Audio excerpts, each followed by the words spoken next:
ইব্রাহিম নবী সন্তানের জবাই দিতে গিয়ে ধৈর্যের পাহাড় হয়ে গেল। সন্তান ইসমাইলও ধৈর্য ধারণ করে বাবার সামনে সারেন্ডার হয়ে গেল।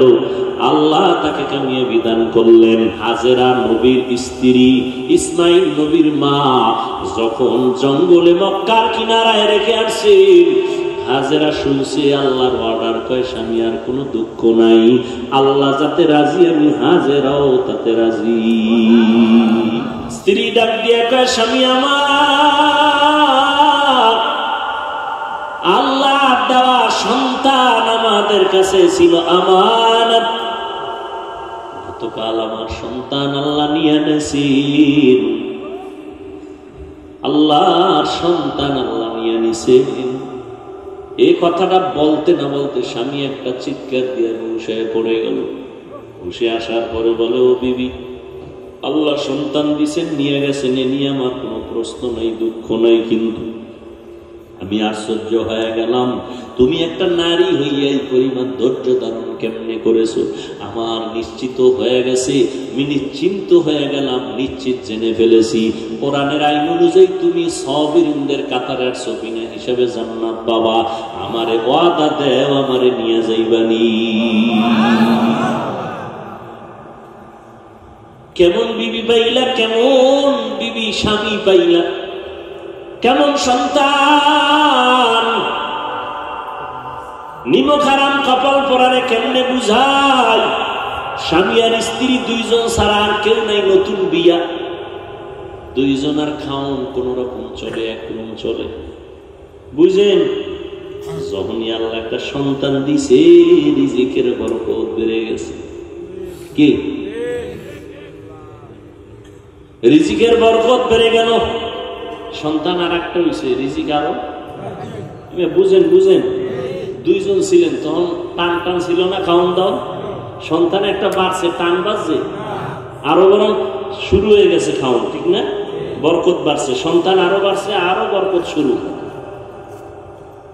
কি আল্লাহ পাকের আইন, লা তাকতুলু আওলাদাকুম খাশিয়াতা ইমলাক, নাহনু নারযুকুহুম ওয়া ইয়্যাকুম।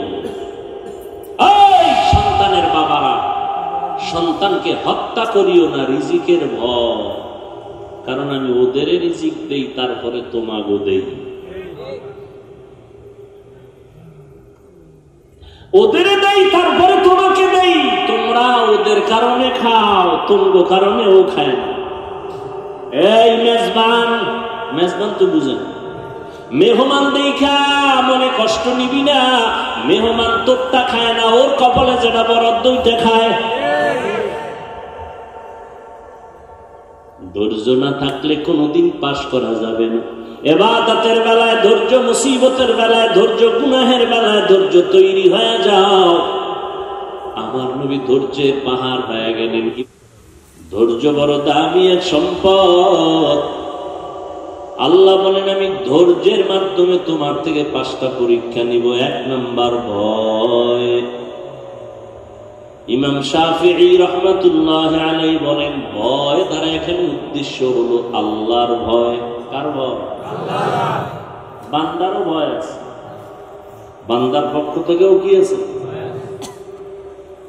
ফিলিস্তিনের উপরে ইসরায়েলদের হামলা, অপরাধ কি? কোনো অপরাধ নাই। তোরা কেন আল্লাহর জিকির করো, আল্লাহকে ডাকো, আল্লাহর পক্ষে কথা বলো, তাহলে এটা বান্দার পক্ষ থেকে ভয়, আল্লাহর পক্ষ থেকে ভয়।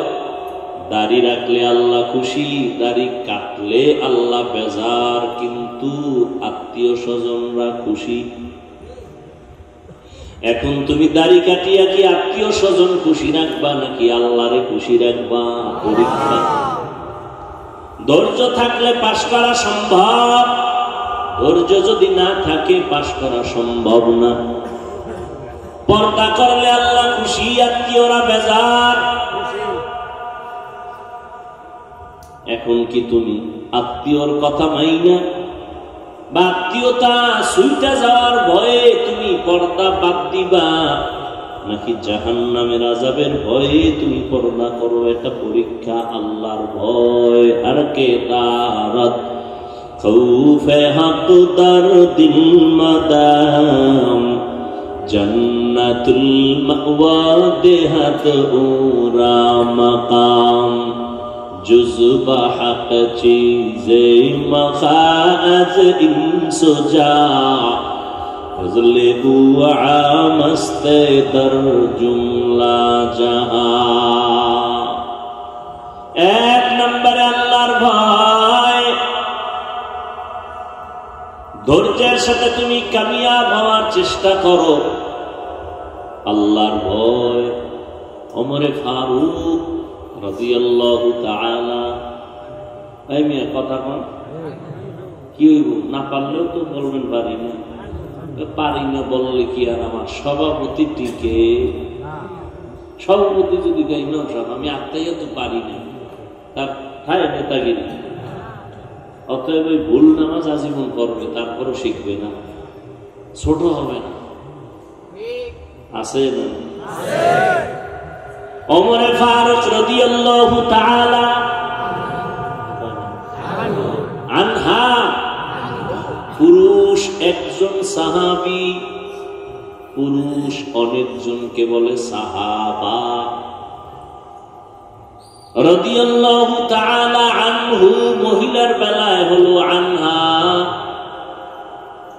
ওমরে ফারুক রাদিয়াল্লাহু তাআলা আনহু, খেলাফত চলতেছে, ওমরের খেলাফত, রাষ্ট্র পরিচালনা করেন ওমর। এটারে আমগো বর্তমান ভাষায় বলে রাজনীতি। রাজনীতির অপর পৃষ্ঠায় আছে দুর্নীতি, ঠিক নেই?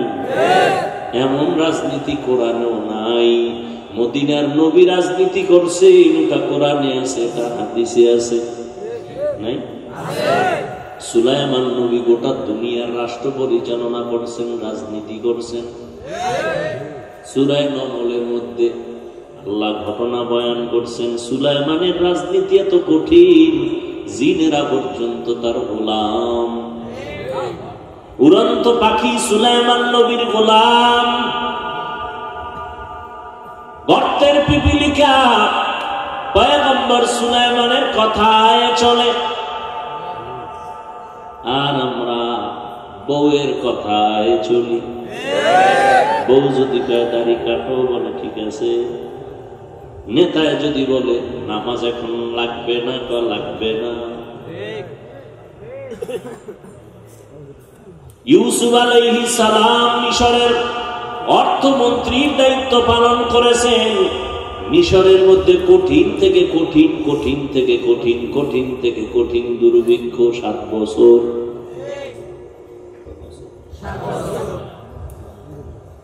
জমিনে কোনো ফসল নাই। ইউসুফ নবী অর্থমন্ত্রী থাকার পর সারা দুনিয়ায় ওই টাইমে ইউসুফ নবীর নিজ বরকতি হাতে মানুষকে ত্রাণ দিতেন, ত্রাণ। আমাকে জমানা আছে না নেই? ঢাকার থেকে ত্রাণ আসছে, কি বলে প্রত্যেকের চাল ডাল গম দাও, আমার ডাকুই। টনে টনে চাল গম আসে, ত্রাণ আসে, সব যাদের দেওয়ার হক এদের কাছে যায় না। ওমরে ফারুকের সময় গোটা মদিনা থরথর করে কাঁপে গোটা মানুষ। আম্মা জান মাইয়ারে কয়, বাজারে যাও, প্রতিদিন গাভীর দুধ বিক্রি করে ওদিয়া সংসার চলে, কালকে থেকে পানি বেশি দিয়া নিবি। দিয়া দুধের মধ্যে পানি দিয়ে নিবি। মা কয় মেয়েকে বাজারে যাবি, দুধের মধ্যে পানি বেশি দিবি। আল্লাহর কুদরত। গোপনে ওমরে ফারুক রাতের বেলা মানুষের বাড়ির চারপাশে ঘুরে, কি হালাত, মহিলা মাকে বলে, মেয়েকে বলে, ওমর শুনতেছে, জানে না ওমর কই আছে। ছদ্মবেশে ওমর ঘরে সারা রাত।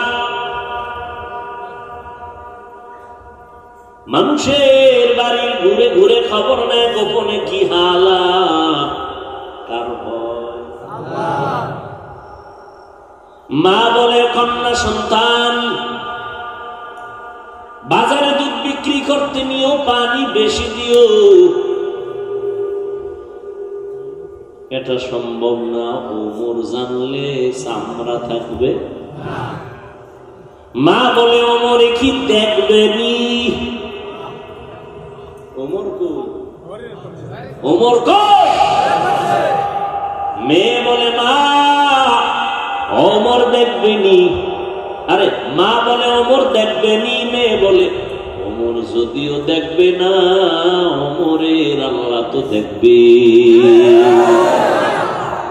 हर के दारत खौफे हक दर दिल मदार जन्नतुल मअवा देहात उरामका। আল্লাহ ভয়ের পরীক্ষা নিবেন, জাহান্নামের ভয়। গুনাহ করো নাকি গুনাহ ছাড়ো, এটা তোমার পরীক্ষা। আম্মা মান খাফা মাকাম রাব্বিহি ওয়া নাহান নাফসা আনিল হাওয়া ফাইন্নাল জান্নাতা হিয়াল মাওয়া। আল্লাহ বলেন কিয়ামতের দিন আমার দরবারে দাঁড়াইয়া হিসাব দেওয়ার ভয় যারা গুনাহ ছাড়বে, আমি আল্লাহ ওয়াদা দিলাম তার ঠিকানা জান্নাতুল মাওয়া। সুবহানাল্লাহ। খুব ভাবে আছেন। আতিনা ফি দারে দুনিয়া, ওই যে ধৈর্যের কথা বলতেছিলাম, একদল আইয়ে উঠে গেছে কি নাই, আর একদল বইছে এরা উঠবে উঠবে, বা পাশ, এরা পাশ, ধৈর্য পাশ, এরা জুতা রেডি করতেছে। এই ফাঁকে ফাঁকে উঠতেছে এই ফাঁস। আপনি যে বয়ান করবেন আমরা জানি, জায়গা বাসায় গিয়ে মোবাইলের হকটা আদায় করি। বউয়ের হক, সন্তানের হক তো আদায় করা সম্ভব না, তো মোবাইলেরটা আদায় করি। সারা রাত মোবাইল দিয়ে রাত কাটায়, কবিরা গুনাহ করে, তাকায় তাকায় মোবাইলের হক আদায় করে। স্ত্রীর হক, সন্তানের হকের খবর নাই। ঘরটা জাহান্নাম বানায় রাখছে। ওই ঘরের গার্ডিয়ান বাবা, ওই ঘরের উপযুক্ত সন্তান মেয়ে ছেলেরা মোবাইল হাতে নিয়ে ঘরটারে জাহান্নাম বানায় রাখছে। তুফানের পানি তোমার ঘরে ডুববে না তো বলো কার ঘরে ডুববে? তুমি যেই পরিমাণ আকাম করো, এই পরিমাণ আকামের যদি ভিড়া শুরু হয়, তোমার তো জিন্দেগি থাকবে না। তোমার ঘরে মেয়ে ছেলে কি পরিমাণ অপরাধ করে, তুমি কি পরিমাণ অপরাধ করো, তোমার বিবি করে খবর নেই। আজান হয়, নামাজে মুসল্লি নাই। এলাকার মুসল্লি যদি মসজিদে যায়, জায়গা হয় না। জুমার সময় মানুষ বসার জায়গা নাই। জোহরেও ফজরেও মসজিদ খালি, আসরেও মসজিদ খালি। এরা সব ঢাকা থেকে আসে, আবার জুমা বইরা ঢাকায় চলে যায়। ওমরে ফারুক কথাটা শুনলেন আর শুকর আদায় করলেন। মালিক, আমার রাষ্ট্র পরিচালনার ক্ষেত্রে আমি কামিয়াবির দরজায় আছি, কারণ আল্লাহর ভয় আমার প্রজাদের অন্তরে আছে। আল্লাহর ভয় যতদিন উম্মতের অন্তরে না থাকবে, সরকার কেন, সারা দুনিয়ার প্রশাসন কেন মানুষ লাইনে রাখতে পারবে? সম্ভব না। এই জন্য আল্লাহর ভয় অন্তরে জমা করে নেন। ভয়, আল্লাহর ভয়ের নাম তাকওয়া। ভয়ের নাম কি? তাকওয়া। ভয়ের নাম তাকওয়া। যারা ভয় করে তাদের নাম মুত্তাকিন। সবাই আল্লাহকে ভয় করে, কিন্তু ভয়ের নমুনা নাই। সবাইকে যদি বলে আপনি ভয় করেননি, বলবে হ্যাঁ ভয় করি। গাঁজা করেও কয় ভয় করি, বিড়ি যারা টানে এরাও কয় কি। এই মোনাজাতের পরে বিড়ি টানবে না একদল আছে না? কেমন জুতার বাড়ি দরকার যে এত বড় বরকতি প্যান্ডেল থেকে বেরোইয়া মোনাজাত দিয়া বাসায় যাইতে যেতে বিড়ি টান। কত বড় ইতর, কত বড় বেলাজা, বেহায়া। এর থেকে বেশরমা বেলাজার কে হতে পারে? একটা জান্নাতি বাগান থেকে বের হয়ে বিড়ি টানো। বিড়ি টানলে শরীরের এনার্জি বাড়ে, চেহারা সুন্দর, যৌবন বাড়ে, তো পায়খানা খাইতে না?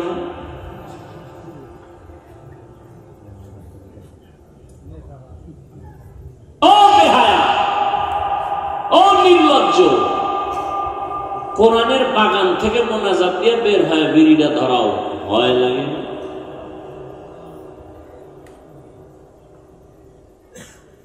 আল্লাহ হেদায়েত দান করুন।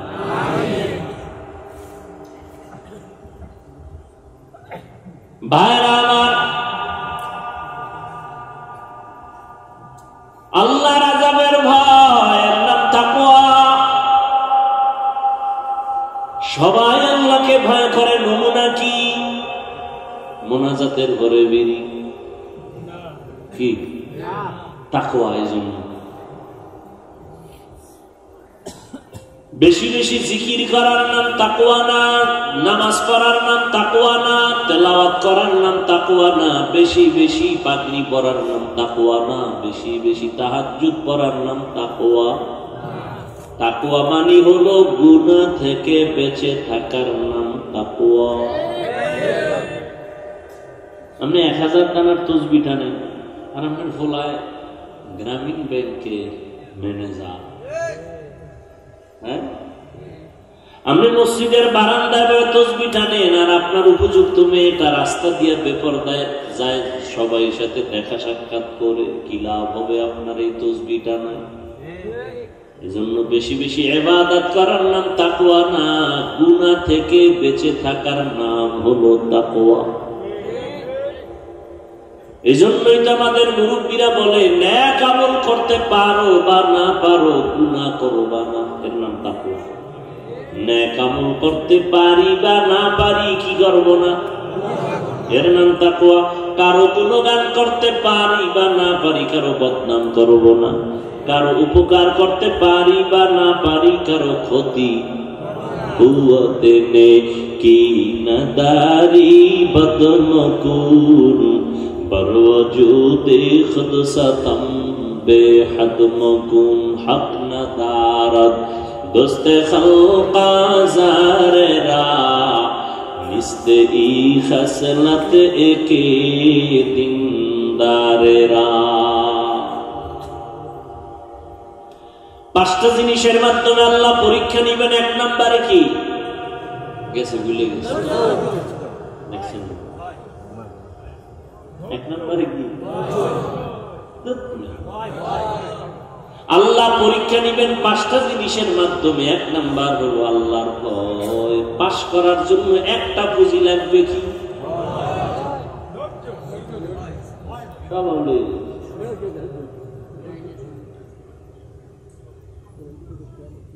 আল্লাহ তাআলা পরীক্ষা নিবেন 5টা জিনিসের মাধ্যমে। এই 5টা জিনিসের পরীক্ষায় পাস করতে হলে একটা জিনিস লাগবে, ধৈর্য। ধৈর্য ছাড়া পাস করা যাবে না। তবে পরীক্ষা নিবেন কয় সাবজেক্টে? 1 নাম্বার হলো আল্লাহর ভয়। আল্লাহর ভয় অন্তরে জমা করো। ভয়ের নাম তাকওয়া। বেশি বেশি ইবাদত করার নাম তাকওয়া। কি নাম তাকওয়া? মহামুসিবত। গুনাহ থেকে বেঁচে থাকার নাম তাকওয়া। قال النبي صلى الله عليه وآله وسلم اتق المحارم تكن أعبد الناس। আল্লাহকে ভয় করো, গুনাহ থেকে বেঁচে থাকো। আল্লাহর নিয়মের, আল্লাহর সাধ্যের বাইরে, আল্লাহর অবাধ্যতার থেকে নিজেরে বাঁচায় রাখো। আল্লাহর নিষিদ্ধ জিনিস থেকে নিজেরে বাঁচায় রাখো। এই যুক্তি টুক্তি চলবে না। আদমের কইছে গাছের কিনারায় যাবা, কারণ কি ওটার ভিতরে বিষ। মুফাসসিরিনে কেরাম বলেন গাছটা খুব ভালো, ফলটাও ভালো, কোনো ঝামেলা নাই। আল্লাহ নিষেধ করলেন কেন? ফল খাইতে নিষেধ করে না, কিছু কাছে যাবা না, খবরদার। কারণ আল্লাহ পাক একটা পরীক্ষায় ফেলাইল যে আমার আইন তুমি মানো না যুক্তি খুঁজো। ইনানে বড় হুজুরে হাজির। কে? মিস্টার ইবলিস। হে গিয়ে কয়, তুমি কি বুঝলা, জান্নাতে থাকবা না ভাগ পাবা? থাকবো তো খাও, খাইলে থাকতে পারো। আগে গিয়া আম্মাজান হাওয়া দুজনের একটা ধোকায় ফালাইয়া, যখন তারা গাছের কাছে গেছে, ফলটা ধরছে, শরীরে ছিল জান্নাতি পাতার পোশাক, এটা পইরে গেছে।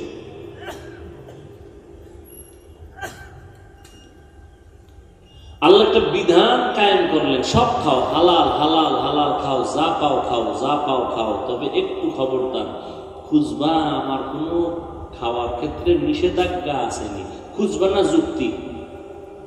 খবরদার, আমার নিষেধাজ্ঞা আসেনি এটা খুঁজবা, যুক্তি টুক্তি খুঁজবে কিন্তু শেষ। আমার নিষেধাজ্ঞা আছে কিনা দেখো। সুদ খাওয়া হালাল, ঘুষ খাওয়া হারাম, কোন যুক্তি খুঁজবা না। খবরদার, আমি আল্লাহর কথা মাইনে চলে, এটাই তোমার জন্য তাকওয়া। আমি আল্লাহ যা নিষেধ করছি এর কাছেও যাবা না, এর নাম তাকওয়া।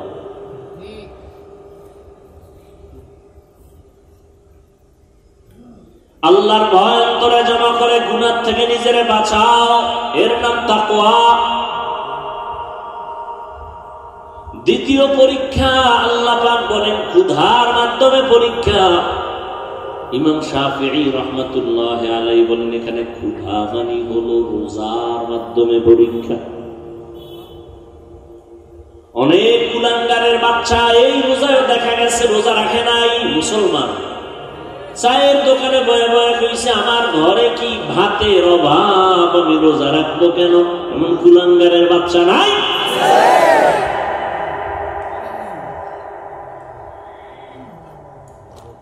আমরা কি ভাতের অভাবে রোজা রাখছি? রোজা তো হিন্দুরাও রাখে, খ্রিস্টানেরাও রাখে, ইহুদিরাও রাখে, বৌদ্ধরাও রাখে, দোষটা আমাকে কেন? সারা দুনিয়ার সব ধর্মে রোজার নিয়ম আছে, সিস্টেম আলাদা, নাম আলাদা। ওদের মধ্যে এক কথা, ওরা না খাওয়ার সাধনা করে, এটার নাম রোজা। না খাওয়ার সাধনা, কোন কোন ধর্মে এমন আইন আছে না খাইয়া সাধনা করতে করতে মর, জান্নাত বিনা হিসাব। আমগো ধর্মে না খাওয়ার সাধনা না, বরং আমাদের ভেতরে না খাওয়ার মাধ্যমে আমার আল্লাহ পাওয়ার সাধনা।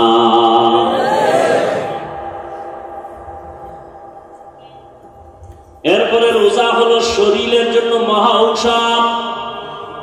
নিমক হারাম রাখা, রোজা রাখলে গ্যাস বাড়ে, অসুস্থতা বাড়ে। রোজা হয়েছে ঔষধ, এটার বানাইছে রোগের কারণ। যেমন নিয়ত তেমন ফলাফল। অথচ রোজা শরীরের মহা ঔষধ। এই জন্য নবীজি সোমবার বৃহস্পতিবার রোজা রাখতেন প্রত্যেক সপ্তাহে। আর আমরা 30 রোজাই রাখতে পারি। হ্যাঁ, আবার কিছু লোক রাখে ঠিক, কিন্তু কষ্টর কাম করলে আর রাখতে পারে। মাটি কাটবে রোজায়, এটা কেমন সম্ভব? কথা, মাটি কাটার লোকের মধ্যে কি রোজাদার নাই? ওরে আল্লাহ কিয়ামতের দিন দাঁড় করায় আপনার ভিডিও, ও পারলো 2 বার নিবে। ক্ষুধার মাধ্যমে পরীক্ষা রোজা। আবার মাঝে মাঝে আল্লাহ না খাওয়াইয়াও কি পরীক্ষা নেবে। আর আমার নবীর কোন গুনাহ আছে? সবাই বলেন নবীর কোন তুলনা আছে? যেই নবীর জন্য আল্লাহ নিজে আসে, মুসা নবী আল্লাহর আসে, ঈসা নবী আল্লাহর আসে, ইব্রাহিম নবী আল্লাহর আসে, আল্লাহ আমি শুধু মুহাম্মদের আসে। সেই নবী দোয়া করলে উহুদ পাহাড় স্বর্ণ হয়ে যায়। ওই নবীরে 3 বছর, কয় বছর? শিয়াবে আবু তালিবের মধ্যে গৃহবন্দী করে রাখছে, পানি দেয় না, খানা দেয় না, কিচ্ছু দেয় না। নবী গাছের পাতা ছিঁড়ে ছিঁড়ে এরপরে চাবায় চাবায় পেটের ক্ষুধা নিবারণ করেছেন 3 বছর। আর কে দারত খৌফে হক দর দিল মাদাম জান্নাতুল মাওয়া দেহাদউরা মাকাম। একটু যদি পেটের ক্ষুধা নিবারণের খানা না পায়, দৌড়ায় কামনে লোন উঠানো যাবে। লোন উঠাই এরপরে ব্যবসায়ের পরে কিস্তিতে টাকা আনে, সুদে টাকা লাগায়, এরপরে বউয়ের মান সম্মান শেষ, নিজের ইজ্জত পর্যন্ত শেষ। কিস্তি আদায় না কইরা কবরে যাওয়া যাবে না। আজরে গাইতে পারবে কিন্তু কবরে যাওয়া সম্ভব। সব সদস্যরা অফিসারেরা গিয়ে ঘেরাও দিছে, কিস্তি আদায় করো তারপরে লাশ নেও। ঠিক নেই? এই হলো হারাম খাবার ফলাফল। কত গরিবরা যে কাঁদতেছে এই রাস্তায় গিয়ে। কেন যায় আল্লাহ? লোভে পাপ, পাপে মৃত্যু।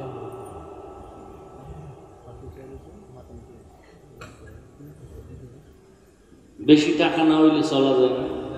তাতে আমরা হুজুরেরা সবাই মরে যেত। করোনার মধ্যে সব মরছে, হুজুরেরা কেউ মরে নেই। মরছে? স্কুল বন্ধ, কলেজ বন্ধ, চাকরি বন্ধ, ব্যবসা বন্ধ, ট্রেন বন্ধ, বাস বন্ধ, সব কিছু বন্ধ, একটা মাদ্রাসাও বন্ধ হয়নি। আল্লাহ থাপ্পড় দিয়ে দেখাই দিছে, দেখ আমি আল্লাহ কি করি। তুমি করোনার কারণে মাস্ক লাগাইছো, ট্রিপল মাস্ক কয়টা? তিনটা। এর মধ্যে পকেটের ভিতরে আবার হাত ধোয়ার মেডিসিন, পাকে পাকে উড়ায় হাত ধোয়, খালি হাত ধোয়, খালি হাত ধোয়। আমরা যা জীবন চিল্লাইছি খানার আগে হাত দিয়া খানা খাবি, নবীর সুন্নাত, ও কানে ঢুকে নেই। এখন পুলিশ যখন ব্যাতলিয়া নামছে, হাত ধো নাইলে করোনা, করোনা। এখন আমারও কয় দুই বেননি।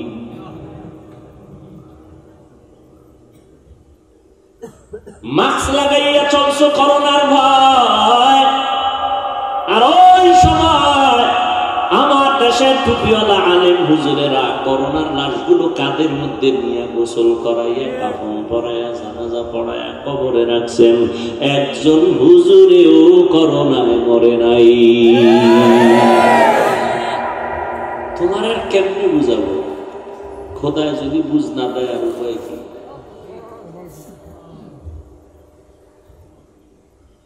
তুমি 50,000 1 লাখ টাকা কামাই কইরাও তোমার মাথায় চুল নাই, বউয়ের সাথে রাগ, ঘরে গেলে উল্টা পাল্টা ব্যবহার। ঠিক নেই? আর একজন ইমাম সাহেবের বেতন মাত্র 5,000, 6,000, সর্বোচ্চ 10,000, 6 মাস বাকি। ঠিক নেই? তোমার ঘরে পেট কম, হুজুরের ঘরে খানেওয়ালা হয় কথা হয়। আর বেশ সত্য কথাটা বলেন। তোমার ঘরের খানার সংখ্যা কেন কম? কয় তুমি ট্যাবলেট খেয়ে কমাইছো। ছেলে হোক মেয়ে হোক দুটোর বেশি না, একটা হলে ভালো হয়, না হইলে আরো ভালো। আর হুজুরেরা নবীর হাদিস পইরা কয়, ওই বাড়ির মাইয়া বিয়া করবি যেই বাড়ির বংশে সন্তান বেশি। কিয়ামতের দিন আমি মুহাম্মদ অন্য নবীর উম্মতের তুলনায়, আমি মুহাম্মদ বেশি উম্মতের সংখ্যা নিয়ে গর্ব করে জান্নাতে ঢুকবো। নবী কয় উম্মত বাড়াও, তুমি ট্যাবলেট খেয়ে কমাও। নবীর সাথে একটা যুদ্ধ করতেছ না? এরপর কি কমাইতে পারছে? পারছে? এই ট্যাবলেট খেয়ে আমাদের দেশের সংখ্যা কমছে না কিছু? বাড়ছে? তো তোমার ট্যাবলেট কো বাতাসে গেছে না? আচ্ছা, এই ট্যাবলেট খায় কেন? এ নিয়ে আবার আলোচনা করলে আবার আলাদা একটা সময়। এই ট্যাবলেট কিন্তু আবিষ্কার করছে বেঈমানেরা। কারা? কিন্তু আরো আশ্চর্য, এখানে শিক্ষিত যারা আছো বুঝে নাও, ভালো করে খুঁজো। এই ট্যাবলেট পৃথিবীর কোন বেঈমানরা খায় না, বানাইছে বেঈমানরা, খাওয়ায় মুসলমান, মানে সংখ্যা কমাইব। অথচ বেঈমানের ঘরে বউ বেশি, সন্তানও। শিক্ষিত যারা খবর নাও, ইতিহাস করো। রবীন্দ্রনাথের বউ সন্তান অনেক বেশি। পৃথিবীতে সব বেঈমানদের ঘরে ঘরে বউ বেশি, সন্তানও কি? ওরা ট্যাবলেট বের করছে কেন? ওরা খায় না কেউ, ওগো সন্তান বেশি কেন? ওগো টার্গেট একটা, মুসলমানের সংখ্যা কমাতে হবে। আল্লাহ কয় আমার লাগে পাল্লা দিবি। যত ট্যাবলেট খাইছে সংখ্যা কমছে না বাড়ছে? আল্লাহর সাথে পাল্লা দিয়ে পারছে? কোনদিন সম্ভব না। বান্দা চাইলে কিছুই হয় না, আল্লাহ চাইলে সব হয়। আচ্ছা, 2 সন্তানের মা বাবা গরিব আছে? হ্যাঁ? 10 সন্তানের মা বাবা ধনী আছে? তুমি কোন যুক্তিতে বলো সন্তান বেশি হলে না খাইয়ে মরবে?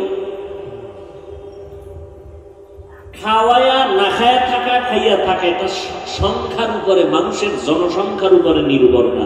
এই জন্য রিজিকের চাবিটা আল্লাহ রেখে দিছে, এটা সরকারের হাতে দিছে। সরকারের হাতে যদি চাবিটা দিয়েই দিত, আমাকে হুজুরকে কত আগে না খাওয়া মাইরে ফেলাইতো। চাবিটা কার দ্বারা? এই জন্য সবটি না খাইয়া মরছে করোনায়, হুজুরেরা মরে নাই। ডান হাতে 50, টেবিলের তলে বাম হাতে 50, চারিদিকে টাকা টাকা টাকা, থাম করে দুর্নীতি দমন কমিশনের চিঠি, দুদকের চিঠি, নজর লেগে গেছে। হুজুরকে টাকা শতভাগ হালাল, কোনো ভেজাল নেই। মানুষ আমাকে হাতিয়ে দেয়, মানুষ আমাদেরকে দামি জিনিস খাওয়ায়। আমরা টেলিফোন করছি, এটা তো বলছি, খাওয়াইছে ভালো একটা টাটকা খাওয়ান, তাজা খা। হুজুর এটি কোনো ফ্রিজেও নেই, ডাইরেক্ট আইনে দিছে। এরপরে হাতিয়ে দিছে আবার মা পোষা। হুজুর যেইভাবে খেদমত করা দরকার ওইভাবে তোমারে কয়নি কেউ।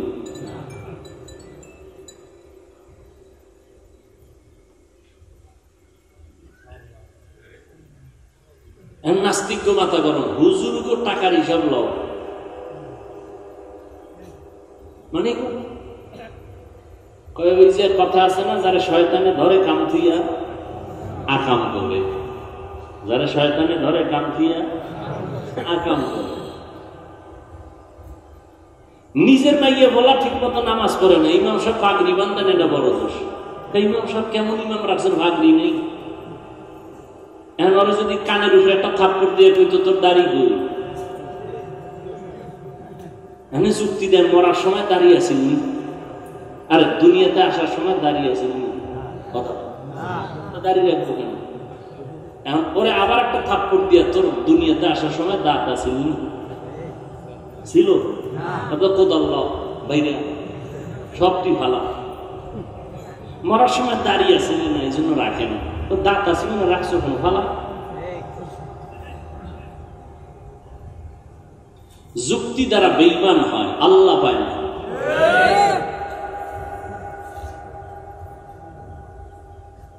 হ্যাঁ, কয় জিনিসের দ্বারা পরীক্ষা? 1 নাম্বার, 2,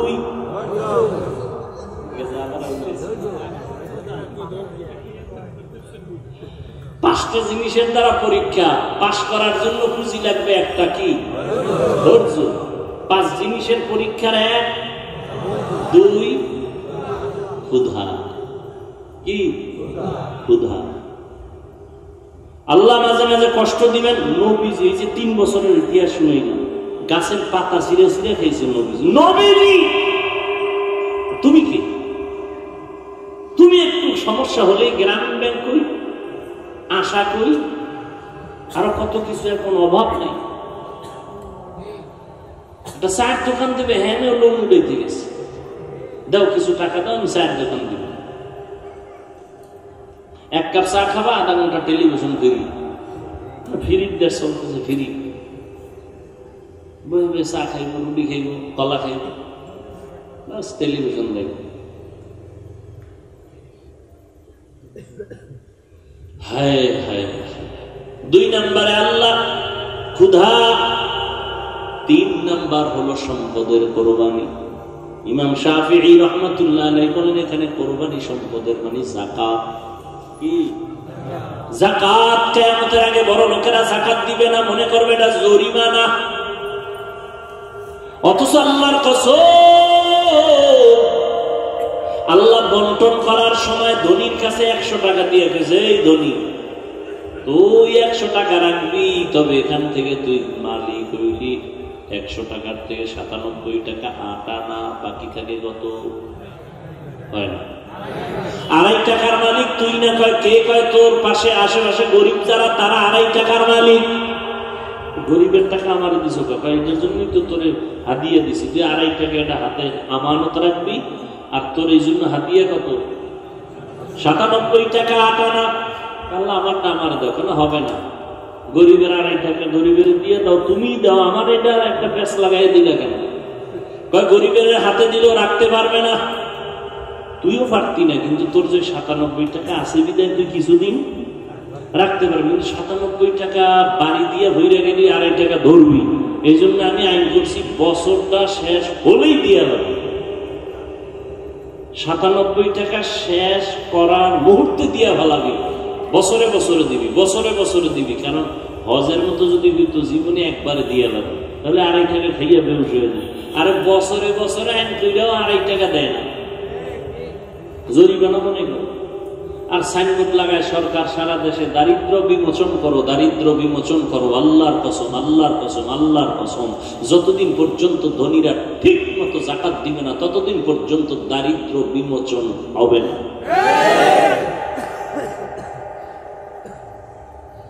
ঠিক মতো দেখছেন নি জাকাত দেয় না, নির্বাচনে 25 কোটি টাকা খরচ করছে একটা উপজেলায় একজন, তাহলে আরো 4 জন ছিল না? এরা কত খরচ করছে? আর আপনারা তো এই সুযোগ কি হারানো যায়? ভোর রাতের হাদিয়া, কি ভোর রাতের হাদিয়া সবার দ্বারা কইছে কসম আল্লাহর ভোটটা তোমার এই দিন।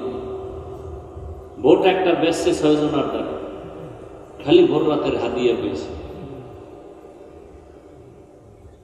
আর এই টাকা মাইয়া বলারে খাওয়াইয়া মাইয়া বলার রক্তটারে নাপাক বানাই দিয়েছে। কত বড় বাপ নামের কুলাঙ্গা, বাপ নামের কলঙ্ক। নাবালেগ বাচ্চার রক্ত পবিত্র, স্ত্রীর রক্ত কি? তুমি হারাম টাকা আইনা ওই রক্ত নাপাক করো কেন? তোমার স্ত্রী যদি জানতো বলতো তালাক দিয়ে দে, তোর মতো স্বামী চাই না। সন্তান যদি জানতো তুমি হারাম চুরি করা টাকা, চোরের টাকা, জুলুমের টাকা আমাকে খাওয়াও, ওই সন্তান বাবা বলে সম্বোধন করত না। নিজে যাই না শুনে খাও, এটার ভিডা ফাটা তুমি খেয়ে জাহান্নামে যাও। বাচ্চার অপরাধটা কি? ওরে কেন হারাম টাকা খাওয়ায় রক্ত নাপাক করলা বলো তো বাবা?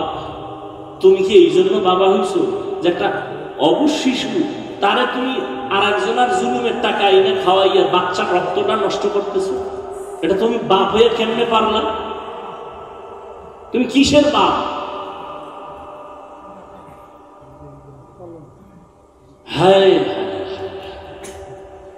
মালের কোরবানি, যাকাত, গরিবেরা নাকের তাল দিয়ে ঘুমে বসে, এইটা তো নাম গোনায় ঘুমা।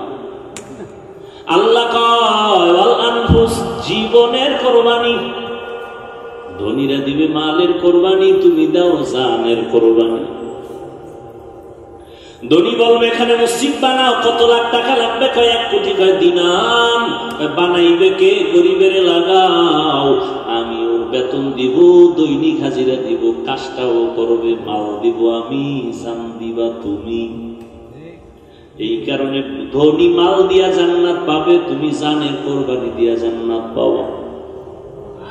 দেখছেন নি আল্লাহর সিস্টেম কত সুন্দর। মালের কোরবানি দাও ধনী, জানের কোরবানি দাও গরিব। দাও কোরবানি করো, যাকাত ধনীরা দিবে, আর তুমি জানের কোরবানি দাও, নামাজ পড়ো। বান্দা তুমি ইবাদতে সময় লাগাও, মসজিদ বানাও, মাদ্রাসা বানাও, মানুষের চলাচলের পথ ক্লিয়ার করো, রাস্তাঘাট বানাও। হ্যাঁ, বিনিময়ে তুমি কিছু টাকা পাইবা, কিন্তু খবরদার যেই টাকা তুমি পাইবে এটা হালাল ভাবে নিও, মানুষের ধোকা দিও না। জানের কোরবানি। আর একটা লোক ডাইরেক্ট জান দিয়ে দাও, ডাইরেক্ট যুদ্ধের ময়দানে ফিলিস্তিনের জমিনে জান দিয়ে দিতেছে। বাবা জান মিষ্টি খাওয়ায়, ফিলিস্তিনে কি খাওয়ায়? সাংবাদিকরা কয় ও ভাইজান আপনি আনন্দিত কেন, মিষ্টি খাওয়ান কেন? বলে আল্লাহর শুকর, আমার 2 সন্তান শাহাদাতের পেয়ালা পান করে জান্নাতে গেছে, আমিও রেডি, এই পথে আমি জান্নাতে চলে যাব।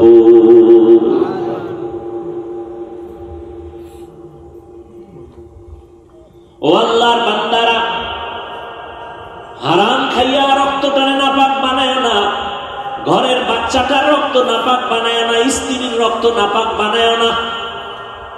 তবে এই ক্ষেত্রে আম্মা জানের একটু যদি সতর্ক হইতে, এরে আম্মা জান, একটু যদি আপনারা সতর্ক হইতে, আপনার স্বামী বেচারা কয় টাকা মাসে কামাই করে? বেতন পায় 20,000, বা মানুষের বাড়ি কাজ করিয়া পায় মাসে 10,000। আপনি 12,000 টাকা যখন নিয়ে আসবে, সাথে সাথে ধইরা ভালো হইবেন 2,000 বেশি কেন? স্বামী বলবে এমনি এমনি নিয়ে এসি, মাইনে নিলাম। পরের মাসে আবার যদি দেয় 11,000, 1,000 বেশি কেন? এই স্বামী, তোমার হালাল টাকা যা তা নিয়ে আসবা, খবরদার উল্টা পাল্টা যেন না হয়। একজন স্ত্রী যদি স্বামীরে বুঝায়, ওই ঘরে কোনোদিন হারাম টাকা ঢুকবে না।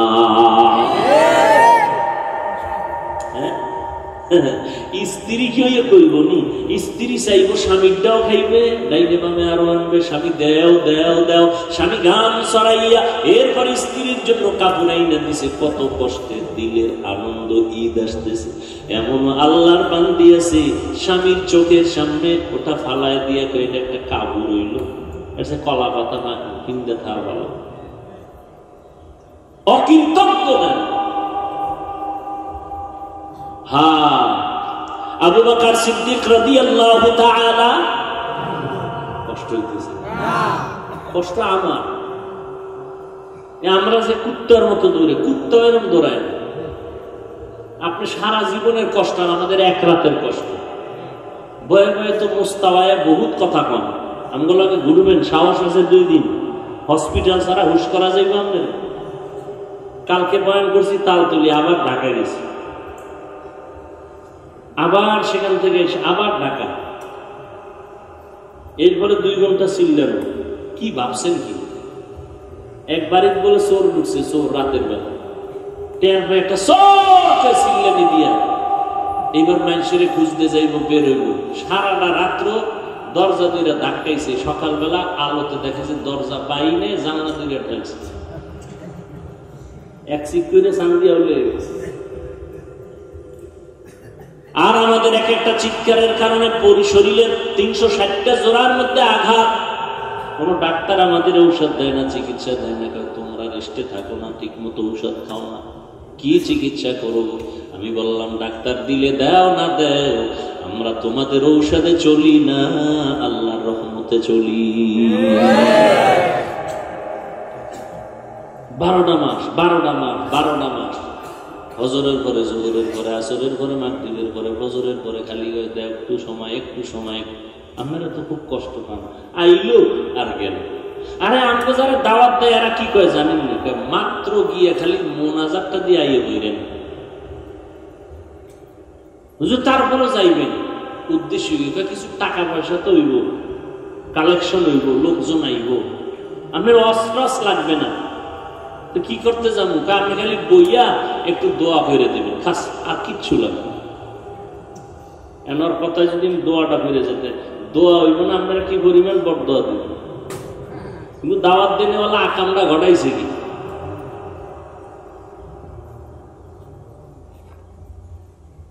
এই যে বয়ান লেখা সব আমার মোবাইলে, ডায়েরিতে লেখা।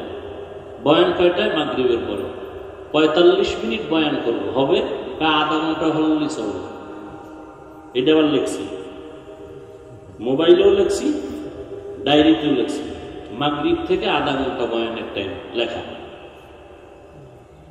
এরপরে আমি দ্বিতীয় বয়ানে যাব, সেখানে যাইতে টাইম লাগবে, নামাজ আছে, খাওয়ান আছে, এরপরে বয়ান করব।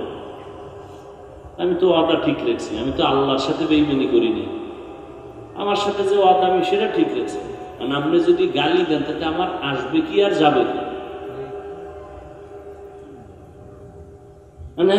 তো আপনি আমার জাহান্নামে ঢুকাই লাইতেছেন ডাইরেক্ট, বিসমিল্লাহ ছাড়া।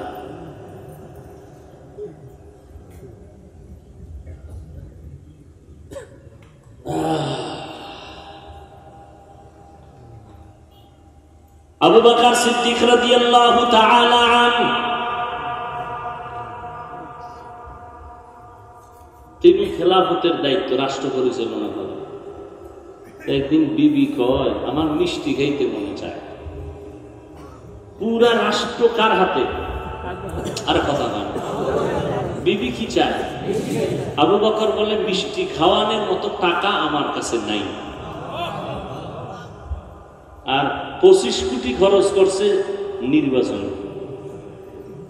কোটি।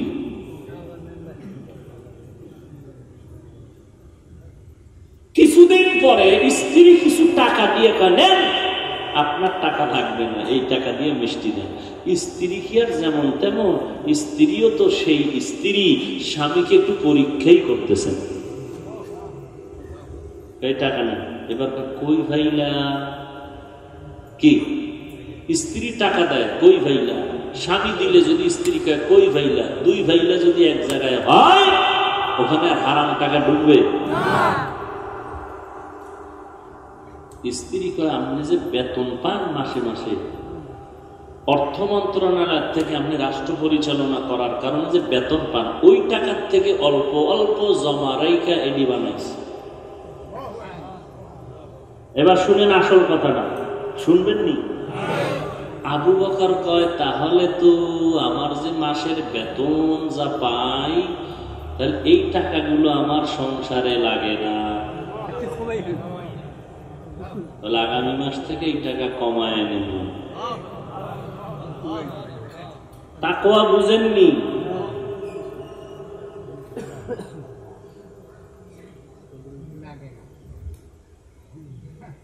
তাকওয়া বড় কঠিন জিনিস।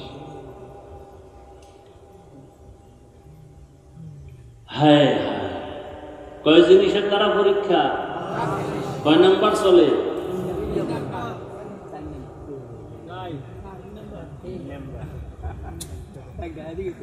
এক হলো আল্লাহর ভয়, ওই ধৈর্যের পরীক্ষায় পাস। হ্যাঁ উঠো পাস, আর পাস,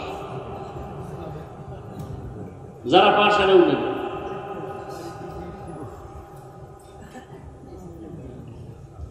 এক নম্বরে আল্লাহর ভয়, দ্বিতীয় ক্ষুধা, তিন নম্বর সম্পদের কুরবানি, চার নম্বর হলো জানের কুরবানি, পাঁচ নম্বর হলো ফলের কুরবানি। ইমাম শাফিঈ বলেন এখানে ফল দ্বারা উদ্দেশ্য গাছের ফল না, কয় কি কয়, তোমার সন্তান হলো আসল ফল।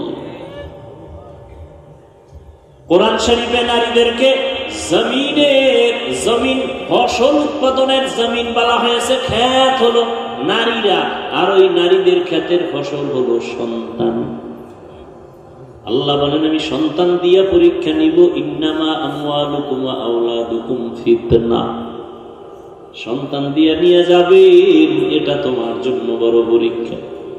সাহাবী যুদ্ধ করে বাড়ি আসবেন, ঘরের মধ্যে স্ত্রী আর একটা বাচ্চা, আর কেউ নাই। সাহাবী যুদ্ধ করলেন, গাজী হইয়া বাড়ি আসছেন, আসার আগে বাচ্চা সন্তান মরিয়ে গেছে। বাচ্চাটার একটা বিছানায় শোয়াইয়া মা চাদর দিয়া ঢাইকা রাখছে, ঘুমা। স্বামী বেচারা ঘরে আসছেন, সাহাবী আসার পরে মুখের হাসি মুখে কথা বইলা ভেতরে নিয়ে আসলেন, খানা দিলেন। মনটা বেজার করে না, স্বামী জানি পেরেশানি করে। খাইতে বেয়া কয় আমার বাচ্চা কয়, স্ত্রী কয় ঘুমা। আর আমগো আম্মা জানে না কি করে, হুদা জায়গায় একটা টেলিফোন করে একটা পেরেশানি দিয়ে তুই স্বামীকে, কই গেছো অমুক জায়গায়, কয় হ্যাঁ আগুন লাগবে বাবা, লাগে না, লাগবো। বয়ে বয়ে দুনিয়ার কাম করে, স্বামী যখন আইসে বিস্তার ঘুরে গেছে, কি ও খাও অসুস্থ, কয় পানি লইয়া খাও। আর এর আগে আড্ডা দিয়েছে বয়ে বয়ে, ওই বাড়ি এই বাড়ি, হিজরত করছে, গাছতে গেছে তাবলিগের মতো গাছতে। আর স্বামী যখন আইসে শীত পাঠানো হয়ে গেছে, কি ও খাও অসুস্থ, পানি লইয়া খাও, খাওয়ার লইয়া খাও। আর সাহাবীর স্ত্রী বলে না সন্তান মরে গেছে, স্বামী বেচারা যুদ্ধ পরিচালনা করে আসছে, পেরেশানি দেওয়া যাবে না, ঘুমায়। তো বাবাই শুনতে পারছে যখন ঘুমায়, টেনশন আছে? কোনো টেনশন নাই। এইভাবে রাত কাটাইছেন, ফজরের আজান হয়ে গেল, স্বামী নামাজ পড়লো, বিবিও পড়লো। নামাজের পর স্ত্রী ডাক দিয়ে কয়, স্বামী মনটা ভালো নি, কয় ভালো, একটা কথা বলবো, শুনবেন নি? শুনবো। মনে কষ্ট নিবেন নি? নিব না। বলে কেউ যদি আপনার কাছে কোনো জিনিস আমানত রাখে, রাখবেন নি? বলে রাখবো। টাইম মতো চাইলে দিবেন নি? কয় দিব। কয় দিতে গিয়া মনে কষ্ট পাবেন নি? কয় পাবো না। স্ত্রী ডাক দিয়ে কয়, স্বামী আমার, আল্লাহ দেওয়া আমাদের কাছে ছিল আমানত। গতকাল আমার সন্তান আল্লাহ নিয়ে এনেছেন, আল্লাহর সন্তান আল্লাহ নিয়ে নিছেন। এই কথাটা বলতে না বলতে স্বামী একটা চিৎকার দিয়ে বসে পড়ে গেল। বসে আসার পরে বলে, ও বিবি, আল্লাহ সন্তান দিছেন, নিয়ে গেছেন, এ নিয়ে আমার কোনো প্রশ্ন নাই, দুঃখ নাই, কিন্তু আমি আশ্চর্য হয়ে গেলাম, তুমি একটা নারী হইয়া এই পরিমাণ ধৈর্য ধারণ কেমনে করেছো? আমার নিশ্চিত হয়ে গেছে, আমি নিশ্চিন্ত হয়ে গেলাম, নিশ্চিত জেনে ফেলেছি কোরআনের আইন অনুযায়ী তুমি সাবিরিনদের কাতারের সফিনা হিসেবে জান্নাত পাবা। আমারে ওয়াদা দেও, আমারে নিয়ে যাইবানি। কেমন বিবি পাইলা, কেমন বিবি স্বামী পাইলা, কেমন সন্তান? নিমক হারাম কপাল পরারে কেমনে বুঝায়? স্বামী আর স্ত্রী দুইজন ছাড়া আর কেউ নাই, নতুন বিয়া, দুইজন আর খাওন কোন রকম চলে, একরকম চলে, বুঝেন? যখনই আল্লাহ একটা সন্তান দিছে, রিজিকের বরকত বেড়ে গেছে। কি